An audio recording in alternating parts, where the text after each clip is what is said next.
All right. All right. Welcome everyone to our summer artist talks. Today we are very honored to have with us Katrina Andry. I'm Courtney Taylor. I'm curator at the LSU Museum of Art, and I'm joined by my colleague Grant Benoit, who is an MFA printmaker, but also the educator at our museum. And Grant and I are going to share the role of facilitating this talk with Katrina Andry. Katrina actually got her MFA from LSU, and part of the body of work that we're going to be talking about, the piece that entered the museum's collection, The Unfit Mommy and Her Spawn Will Wreck Your Comfortable Suburban Existence, is now in our collection, and it was from her MFA show. And it's an ongoing body of work. So what we're going to do is kind of look deeply at that piece for the first few minutes. And then Grant will take over and we'll talk with Katrina about her process in making these prints. And then we'll pull back the lens and kind of talk about her overall practice and what she's doing now, and the fact that this series is ongoing and why that series is important to continue on. So please welcome Katrina. We're happy to have her here. And Katrina lives in New Orleans. She had her first major show at the Hammond's House in Atlanta in 2017. And since then she's shown at New Orleans Museum of Art, Pensacola Museum of Art, the Halsey Institute in Charleston, as well as LSU Museum of Art. You may have caught her show in 2018 called The Promise of the Rainbow Never Came. So from there, I do want to remind everyone that you can use the chat to enter questions, and when I'm speaking or leading, Grant's gonna maybe cut in and ask those questions if you want to get them in like that section that we're talking about right then. But at the end of the kind of the three parts of our conversation, we'll invite you to raise your hand physically, raise your hand using the function, or enter via chat, and then we'll call on you and you can ask your question directly to Katrina. So right now we're shooting for about a 30 to 45 minute session, and we'll see how it goes. So first thing I wanted to ask Katrina is to look at this piece that has entered LSU Museum of Art's collection. It was a piece included in our 2016 reinstallation, and I have to give credit to Sarah Clunas, who's at Xavier, for selecting this piece before I even was on board at LSU Museum of Art. And I knew I wanted to acquire it, and we made that happen in 2019. So this piece, like I said, was part of your 2010 master's thesis. Can you talk just a little bit about that body of work to kind of set up some background for what we're going to be talking about? Yeah, sure. Hi, everybody. So that body of work, Otherness and American Values, I started in grad school. Before that, though, I was dealing with work that was about like escapism and scapegoating.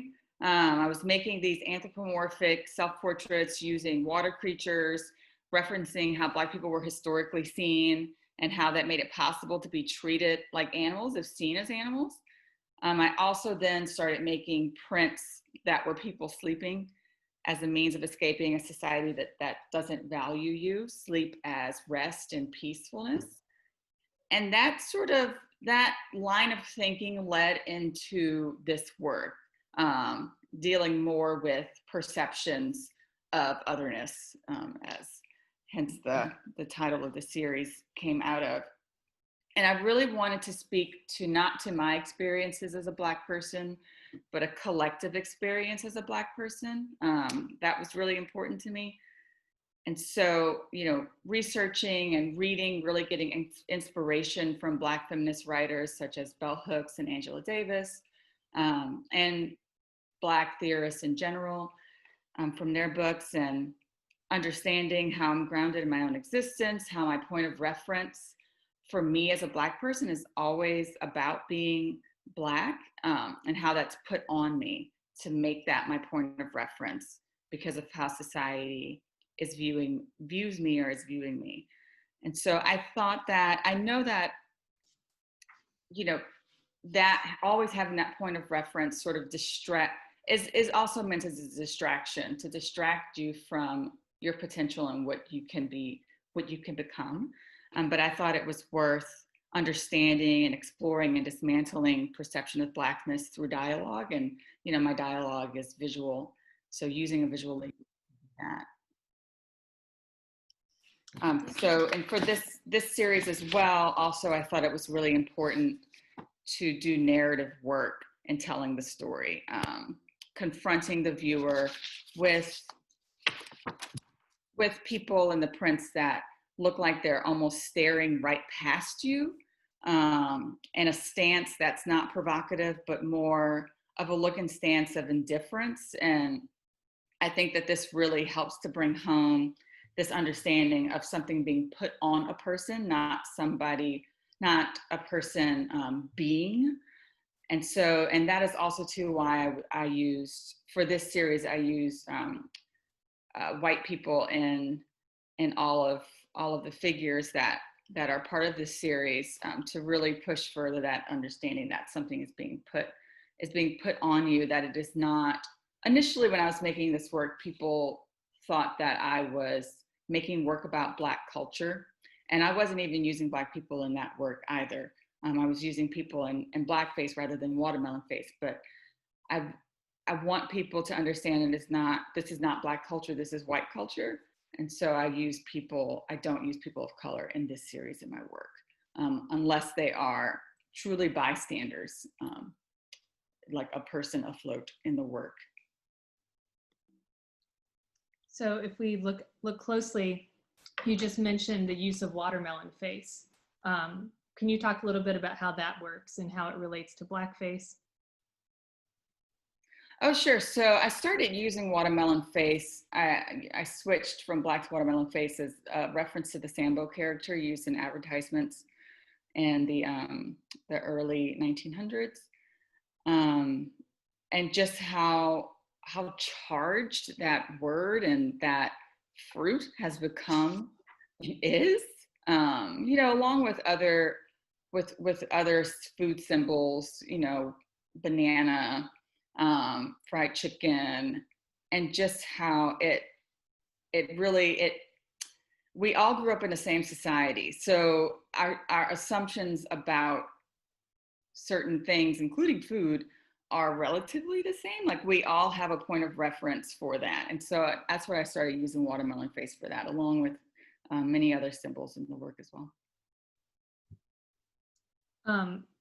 And I was reviewing your thesis recently, and you wrote explicitly that you're asking the viewer to examine why he or she has taken certain things to be known truths without questioning the origins of these beliefs, especially if it's derogatory to an entire group. And you said, I'm questioning the viewer about their own interests or stakes in the maintenance of white superiority, or to put it less offensively, you wrote Black inferiority. So how did, you just talked about how you use white bodies to make sure people understand that these are things put onto people. But what other ways do you push that back and make people ask questions and question their stereotypes? You mean in the work? Yes. Okay. I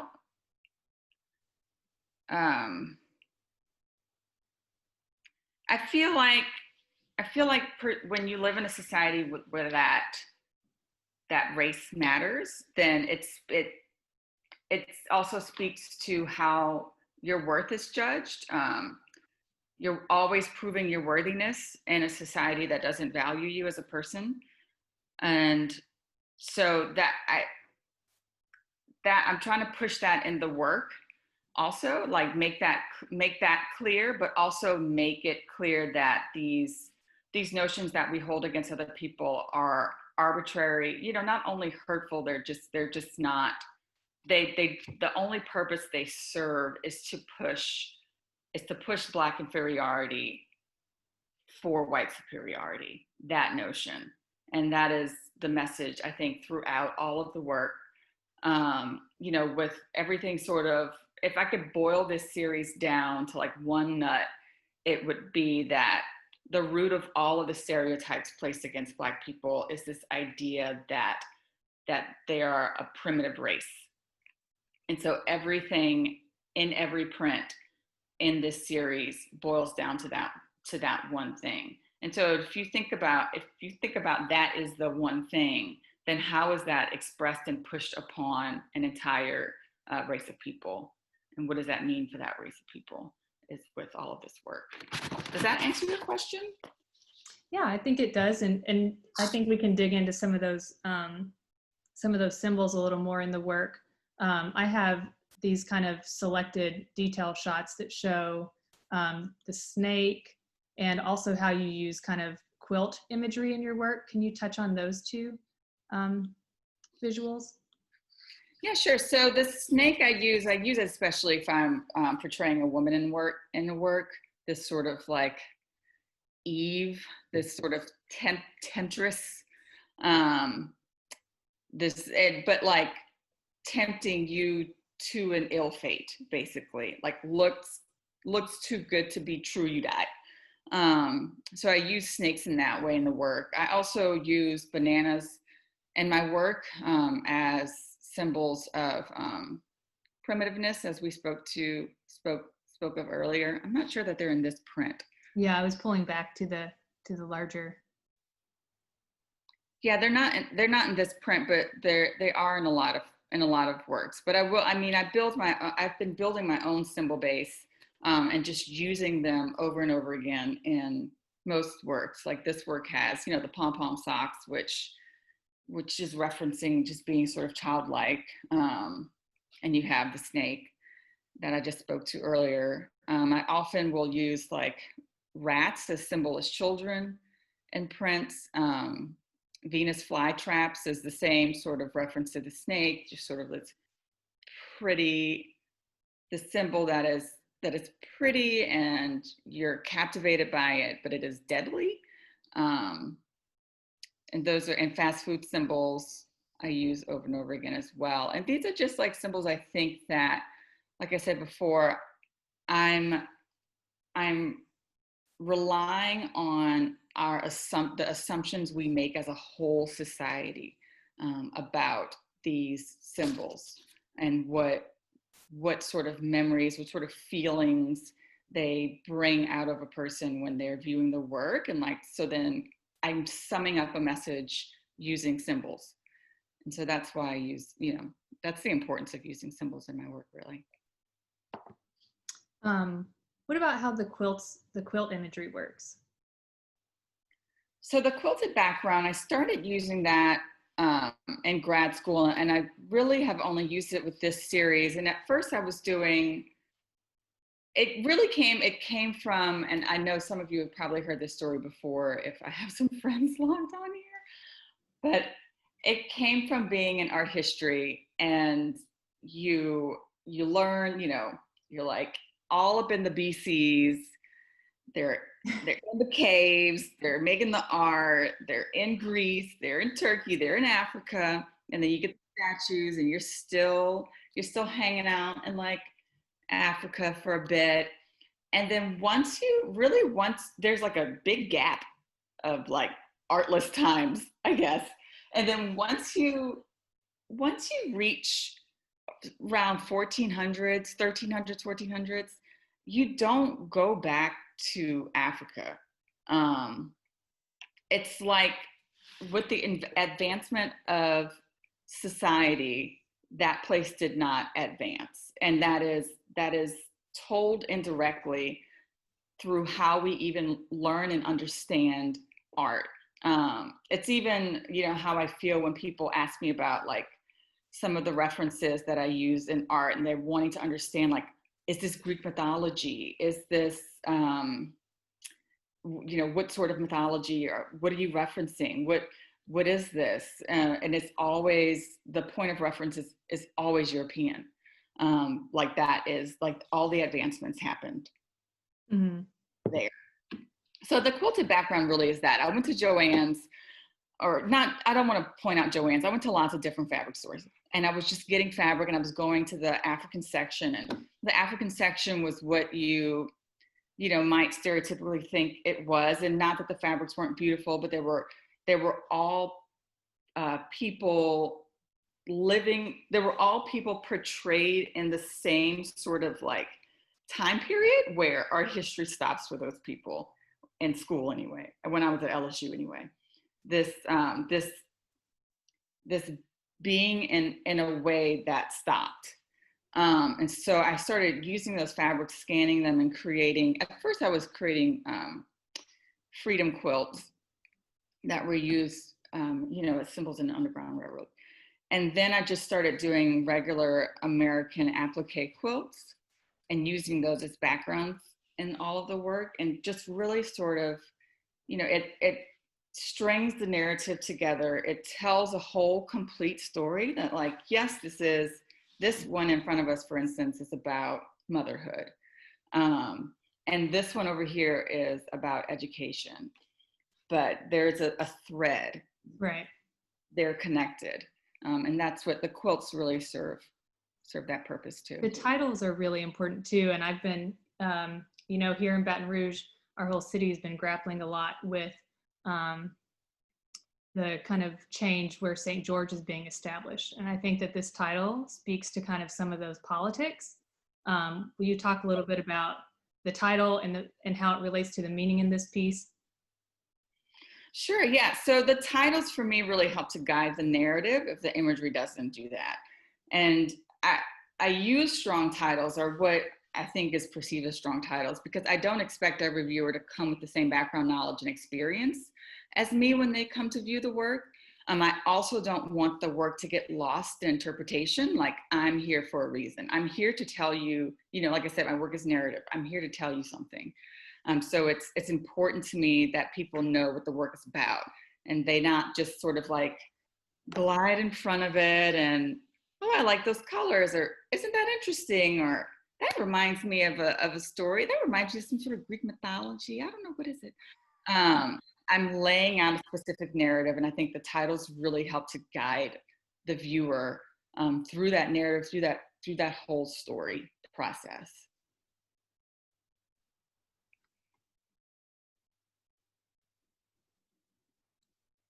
And so this one really focuses on a specific stereotype of the young teenage mother whose unborn child will kind of put a society, a well-kept white mother at risk. Can you talk about kind of your work kind of skews a little bit more towards women and dealing with like stereotypes of Black women? I do. I think Black women are uniquely in the society all the burdens of Black people in society fall on the shoulders of their Black mothers, I feel like, more often than not, and in a way that is unique to Black women. Like, I don't think that other mothers from other races have the same sort of, I don't want to say burden, but they aren't put in, they aren't like, well, poverty, and if your kid is acting like a kid, and might get in trouble for that. And as we have seen in data, and even sentencing data, that Black children are often perceived as and sentenced as much older than they actually are, because of how they're perceived. And Black mothers are often blamed for that, for anything, for the poverty, for the all the things, even though Black women are paid less for the same work, are usually perceived as being like some sort of sassy sidekick. Like, Black women in general are paid 64 cents to the dollar of a white man's job for the same job. And while, like, it's like, well, why wouldn't you leave that job? Why wouldn't you go off and do other things? Black women, just as Black men, are often looked over for jobs. There's a risk to leaving those jobs as well. So Black women in general, I think, just take on a lot. They're often seen as strong, as mythically strong, really, and we're just human. And I think that also, on top of being seen as strong, they're also seen as being sort of aloof, and to bringing in children into our society that they don't, that aren't cared for. I don't think people are asking the right questions when they think about our society and where it's at and where it stands, and when they see segregation in housing and schools and in jobs. and putting the blame of those things on Black mothers. So that's what I mean. That's what I'm hoping comes out of this. Those kinds of questions, anyway. Yeah. Thank you for that. I'm going to turn it over to Grant now so we can dig a little into some kind of process making aspects of your work.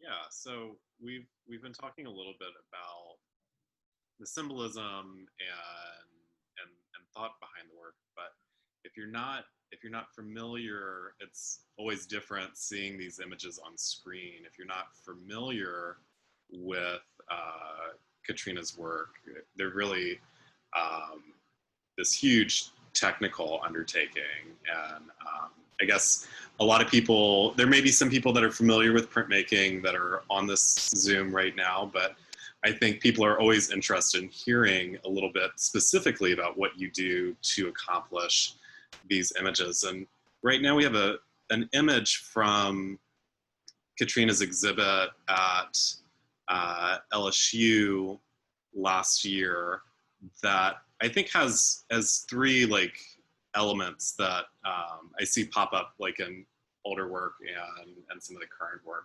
Katrina, could you give us just an idea of what printmaking is to you and what type of techniques do you specifically use with these images? Yeah, sure. So thanks for the question. That is probably, if it's not, it's in the top 5 questions that I get at any exhibition, like anywhere. People run up like, what is this? How is it? So printmaking to me is another way to draw. It's just a different way to draw. And I'm drawn to printmaking because you can use many techniques for line making and for building texture and for being painterly or for being having a heavy hand, broad lines. And I love printmaking for that. I think that that's what goes into these. Even I use, for these are color reduction woodcut prints, which is, my work tends to go towards the woodcuts than other mediums. But yeah, I mean, I was drawn to printmaking because of the process as well. I liked that it forced you to slow down as an artist because you have to. I like that you collaborate with the medium, that it's not so straightforward, are all the reasons why I'm drawn to printmaking. Slowing down, and I guess even like taking a step further back on what printmaking, we say color reduction woodcut. What does that mean? What are some of the tools or materials that you use? Just because right now we're seeing kind of the culmination of a lot of invisible steps that go through in creating a print. So like you said, this is a color reduction woodcut. Can you give us like a brief like glimpse into, from start to finish? Maybe. Oh, sure. So this one in particular has a digital background as well. I have a large digital printer in my studio. So the clouds are printed first, and then the color reduction goes on top of the clouds. And color reduction means that every layer is printed using the same block of wood. For most woodcut artists use multi-block, which means every layer that they're going to print and color that they're going to use are on a different block of wood. Most people use 4 because they're doing CMYK. But for me, I use the same block of wood. So I register my paper to the same block of wood. All of my layers are the same block of wood. Every time I print a layer, I carve that color away, and then I print the next layer. And then I carve that color away, and then I print the next layer. And the Mylar, for that one, I was just added this, it played with the title as well as getting across the meaning of the promise of the rainbow. It's a very rainbow iridescent Mylar that is photo mounted on top of the work. But underneath the Mylar first, I also did multi-block. So this is combination color reduction. And then the water on top of that is 2 separate blocks of wood that I did multi-block for to create that sort of like overlay for the water. Courtney, could you advance right? So we're looking at a picture right now in your studio. And are you able to see the screen, Katrina? Yeah. Yeah. Do you mind just maybe pointing out a little bit further? You've got press. I'm sure people might be interested in hearing a little bit about that and what's going on with the various stages with these blocks. Okay, sure. So if you look at the, I guess any of the blocks that are against the wall, they're marked and I'm kind of carving them away. So initially I start with an image that I've photo collaged in Photoshop using models that I have available to me, which are my siblings and my husband and my friends. And I kind of, I pose them and then I draw that on the wood, and I draw really freely and painterly on the wood. I don't, my style is my drawing for sure when it comes to woodcut.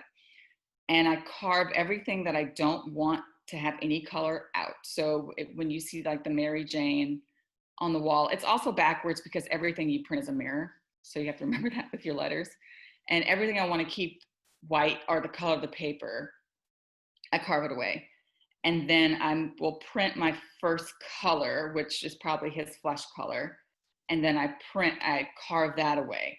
And then you see the print that's on the press is the same as the print that's on the wall, the woman with the bird of paradise.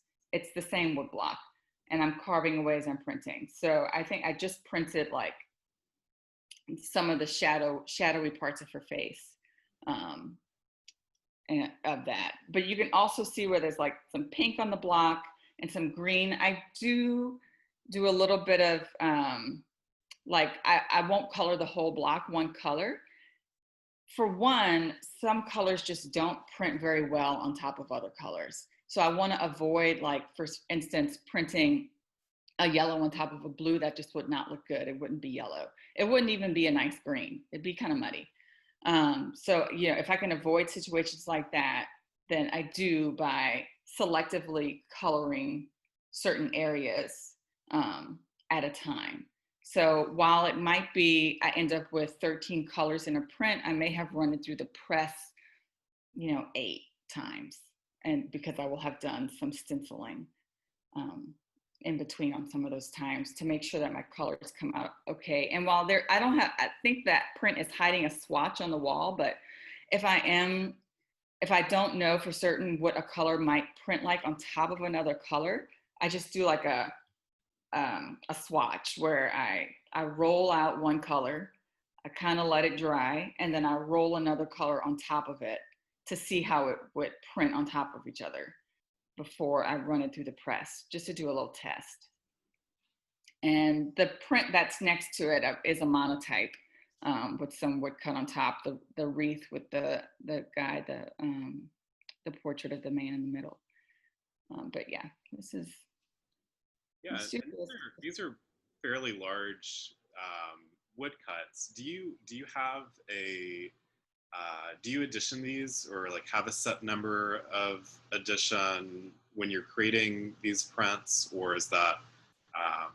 I did. I used to have a set of 6, and it's now I aim for like 3 to 4. The size is it's a lot. That press, you're only seeing half of it. How large is the press that you work off of? I can print 4 feet by 5 feet on the press pretty easily, a little over 5 feet. Right. Yeah. These are some color separations you had on your Instagram that I thought was really great. I believe I saw this print at Baton Rouge Gallery, and if anyone had visited Baton Rouge Gallery a couple of months ago, Katrina had work on view there. I thought these were a nice way to kind of illustrate, and we talk about woodcut and color separations, but being able to see it side by side and some sort of sequence. Do you have anything about how you approach color that you want to talk about? I think, well, one of the things I think is that this this image makes clear is that you see the green on the left, you're like, man, that's bright. But once you see the brown printed over it, you realize how that, you know how sometimes you'll see like a yellow next to a red and the yellow next to a blue, and it doesn't look like the same yellow. You have to take that into consideration as well when you're printing. But this really lays out the story of like what colors get printed first and sort of why, you know, the most opaque to sort of lesser opaque, then going back to the most, and like playing around with what opacities get printed and when in the process. This illustrates it very well, I think.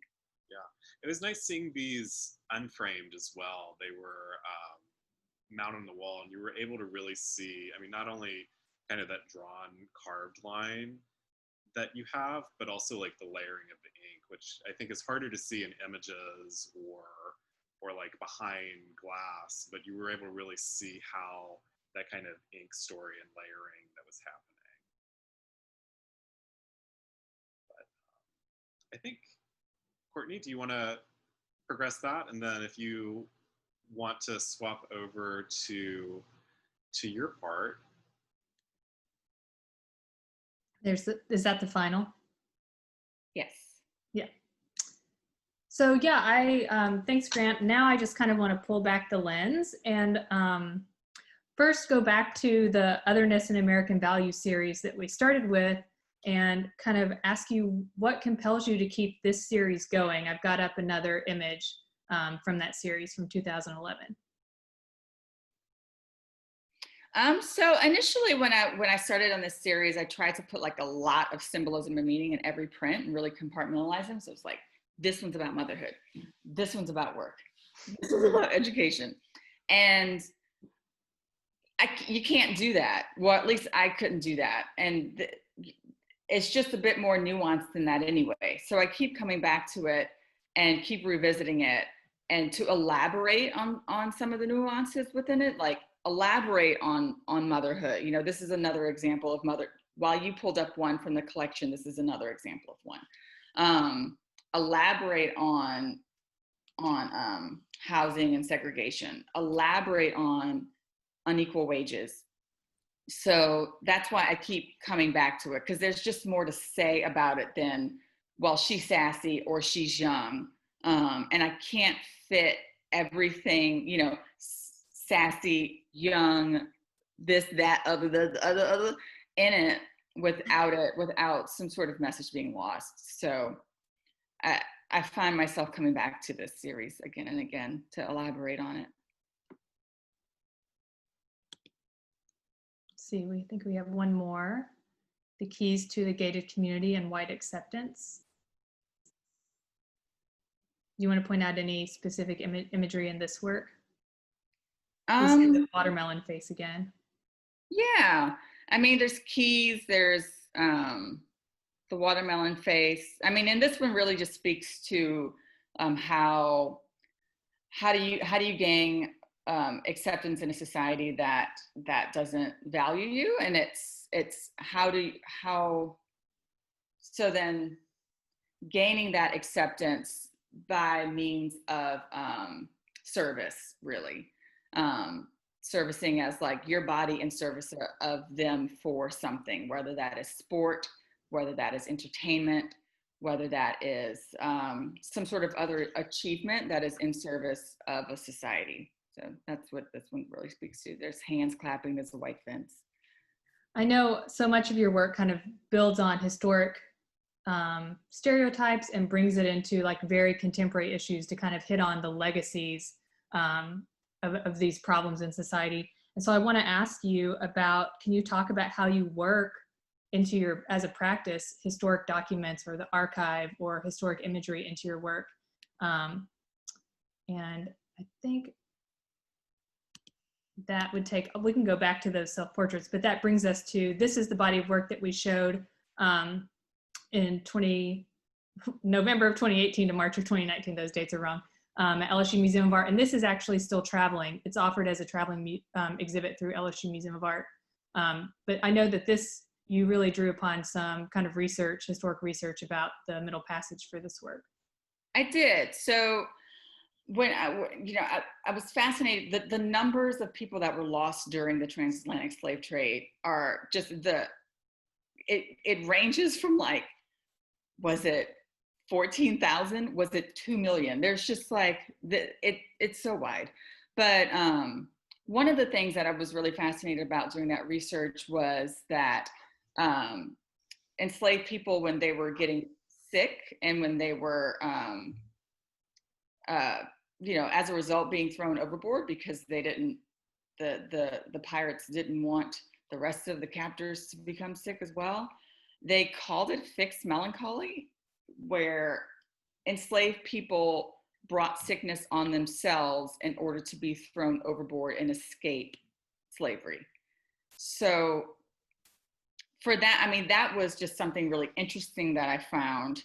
And historically for this, I was watching a PBS series with James, and he was, it was about eels and like raising eels in Maine and then shipping them to parts of Asia.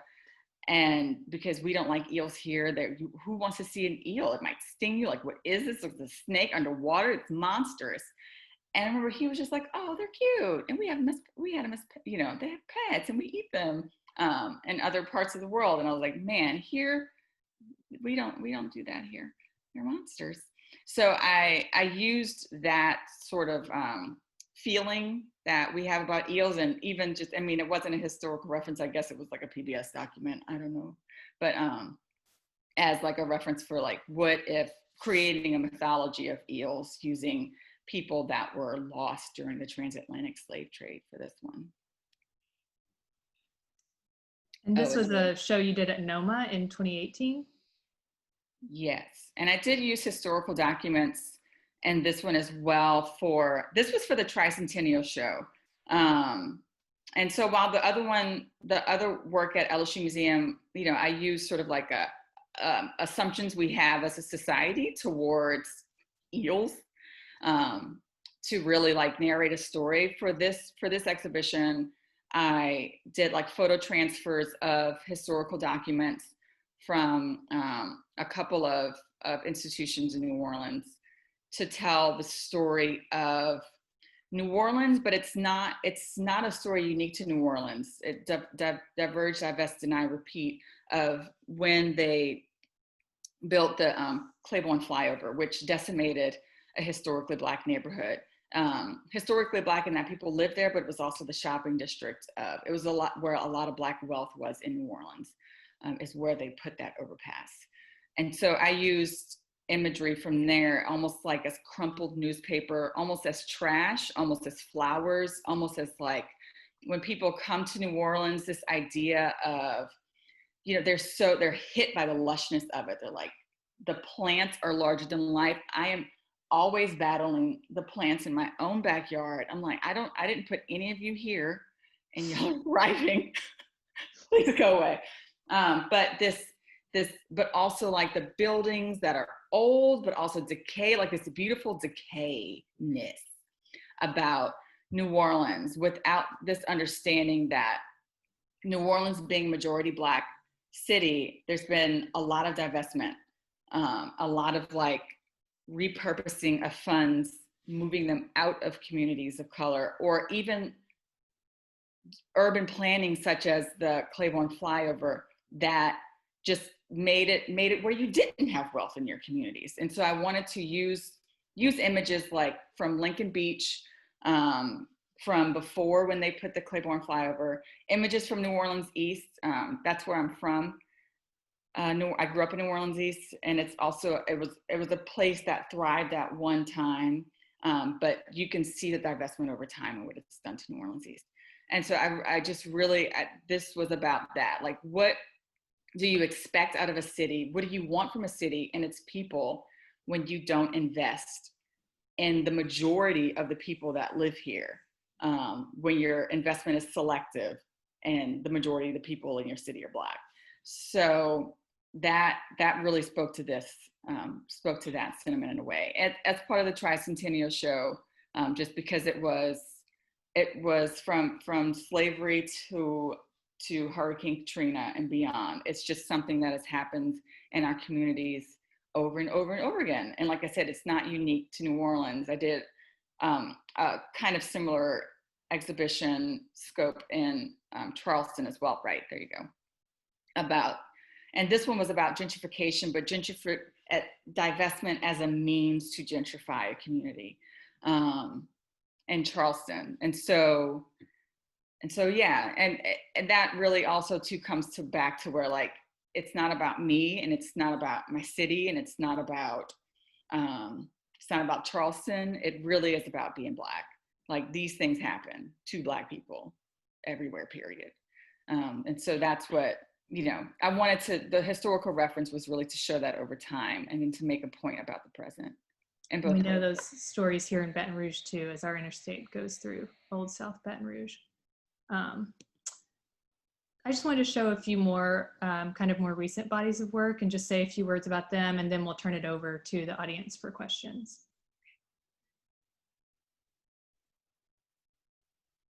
Are you seeing the work from the Depose and Dispose series? Oh yeah. Oh, you had a question.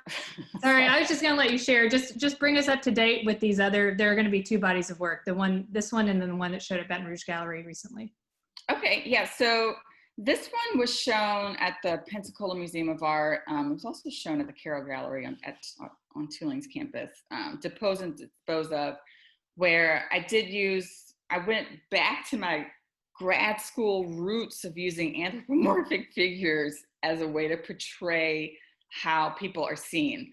And I did this series following the murder of Alton Sterling.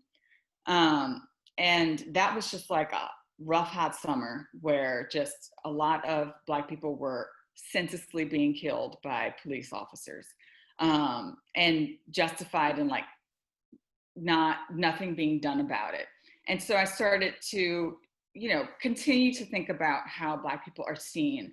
And I started to think about how they're even called out, and like what people beyond law enforcement might say in reference to a Black person, like, look at that bear, oh, what a, stallion, or just the animal names that people, this one's a barracuda, a big barracuda. I know y'all have heard that. We're not going to pretend. So just, what does it mean when you call a person out of their humanness and degrading a person's humanity? And then what does that mean? What follow-up is that on the treatment of a group of people when they are not seen as fully human? And so, I mean, these anthropomorphic figures are really, there's camouflage to reference, sort of military and militia sort of ish. But they're also posed in a way that they're in very vulnerable positions from this entire series. They're either kneeling or squatting or kind of like walking, but sort of slumped. And it's this way that is not aggressive. And that's how this is meant to be portrayed also as well, as like these people like that. This one was shown at, this was part of the work that was at the Halsey for gentrification. And so this was part of a series that were the sirens of gentrification, and thinking about what we talked about earlier, Black women's unique burden in society and how they're seen by society and in the neighborhoods that they live in and treated as such. Well, I think, Grant, are you seeing any hands up? I haven't seen a question really rolling in the chat. I haven't yet, but this might be a good time if you do have questions for Katrina about her work, to either chat in or raise your hand, and we'll unmute you so you can ask Katrina yourself. While everyone's thinking of their questions, I'll go ahead and ask, just like, what are you reading and looking at, thinking about listening to right now, Katrina? So I will confess that I have twin toddlers. And they keep me pretty busy. I don't have a lot of time. There. So, I'm not reading as much as I was, but I did recently read or am reading. I've finished The Education of Blacks in the South, 1860 to 1935, which was a great book about how philanthropists really shaped the education of Black people during Reconstruction and Jim Crow, and in a way to disservice Black people, really. They meant well, but they meant to keep it like a two-caste society. I also finished The Color of Law recently, a really great book. It's so good. If you're trying to understand, if for instance, you're like, well, why is it like this way in society? Why do Black people live here, go to school here, this here, this there? This is a great book. And I also read, this is about New Orleans and Charleston, The Accident of Color. This is really helping me research my work on colorism. It's written by Daniel Brooke. I think he's a journalist in New Orleans. And this is what I'm reading currently. It's fiction. It's amazing. Black Leopard, Red Wolf. If you love Lord of the Rings or like Game of Thrones-ish, not Game of Thrones. It's not like that. If you love fantasy, this is so good. It's written by this Black man. It's set in a fantastical place. They don't even say. It's all made up, obviously. Anyway, it's very good. Is fantasy like that something that you gravitate towards outside of maybe more traditional research materials that you might be reading? Is that a genre? Oh, for sure. Fantasy and sci-fi. Yeah. So if you don't like fantasy, you're not gonna like it. Someone asked for the name of the first book again. It's The Education of Blacks, 1860 to 1935 by James D. Anderson. I'm typing it in. Okay. I want to just say for local audiences, I know Chris Tyson has been leading book discussions on The Color of Law. I was lucky enough to go to one a year or two ago at LSU's campus in the Law Center, and be on the lookout for that if that comes across the radar again, because that book is so good, and having someone as informed as him in property law, it's a really great discussion. So let's see. One last call. Have you seen anything, Grant? Yeah, Connie's raising her hand. Hi, I really just want to say hello. Katrina and I go back a million years ago, and we worked together when she was at LSU, and how delighted I am to see your body of work and how exquisite and profound it is. And it makes me realize we have to get together as soon as the pandemic is over and catch up. I think about you all the time, Connie. I was really glad to see your face. I'm so happy to see you. When I saw your name pop up, and I'm going, oh, great, I'm gonna do it. And so from Bridget's the only one left at Women's, and so she sends her love too. Oh, thank you. I wanted to ask if there was something that you do that's special when you get into the studio. Is there like a routine that you have or ritual besides, trying to hide from the twins to get some time? Well, first things first, I check the humidity when I go down there. I have a little humidity monitor and dehumidifier, and if it's humid down there, I don't even bother. Second thing, right now, I am either listening to an audiobook or Lizzo. We'll see when that ends. Yeah, but not anything super special. I'm like, where's my glass of wine? Where's Lizzo? Where's my wood block? Well, and people may not know your studio is in your basement, so you are able to shift between. I know a lot of artists want to get away and have a very defined space that they have to travel to, but you work very, very near your home. Yes, yeah. Downstairs it's an open space. where my press and everything is. All right. Katrina, do you have any parting? Oh, was there a question, Grant? Yes, I have a question. Oh, Martin. Hey, Martin. Hi. Hi, Katrina. I've often said that your prints have the impact of sculpture. And I believe that that has something to do with the processes that are involved, particularly in woodcut and color reduction woodcut. Is there a connection there for you? I think the times that I have tried sculpture, albeit that it was in undergrad, I was not terribly good at it.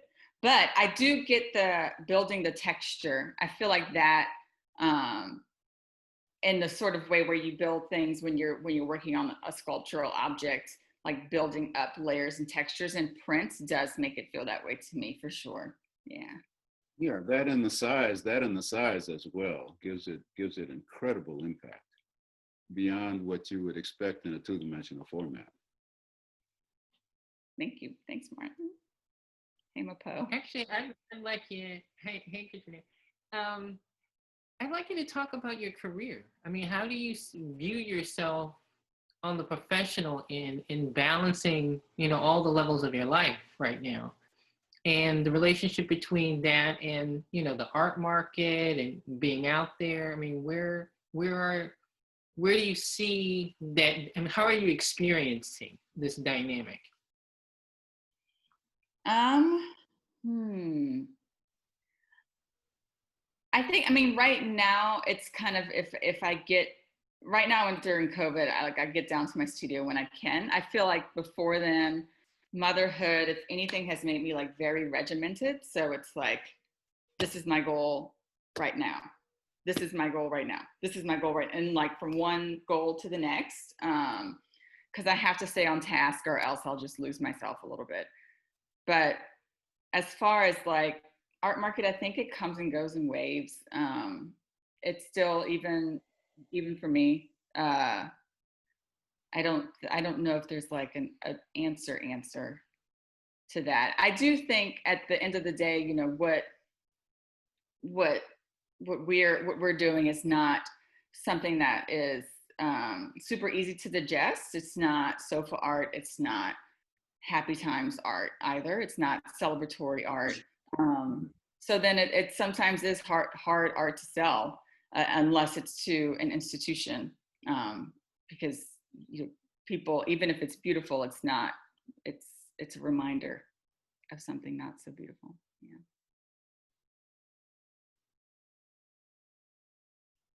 Thank you, Mapo and Martin. And I just want to say Martin was our first kind of in our summer artist talk series, and we'll be posting his video soon as well. Just as we'll post this video of the Katrina exchange on our website, and you can look on our social media, just LSU MOA on Instagram, or on Facebook. I think you have to type in LSU Museum of Art. Is that right, Grant? Yes. Yeah. And I think, do we see any other questions coming in? I don't want to miss anyone. If not, I'll just ask Katrina, do you have any parting words, and I'll sign off.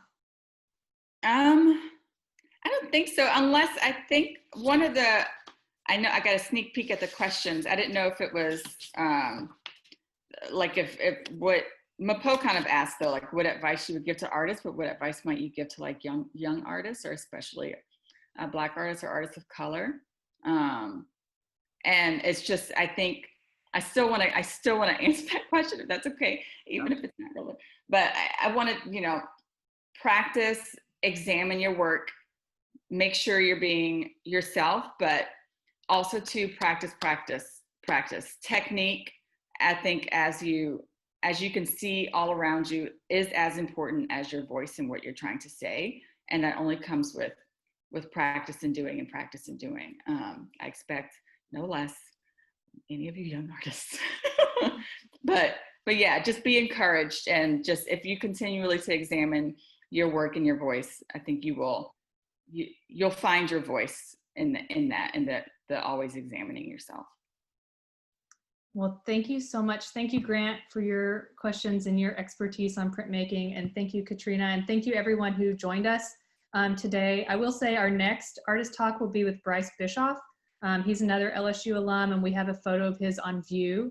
It's called Bronson Caves in our contemporary gallery right now. And that is set for August 6th at 5:30 on a Thursday. We kind of are alternating these between Thursdays and Sundays. So thank you all.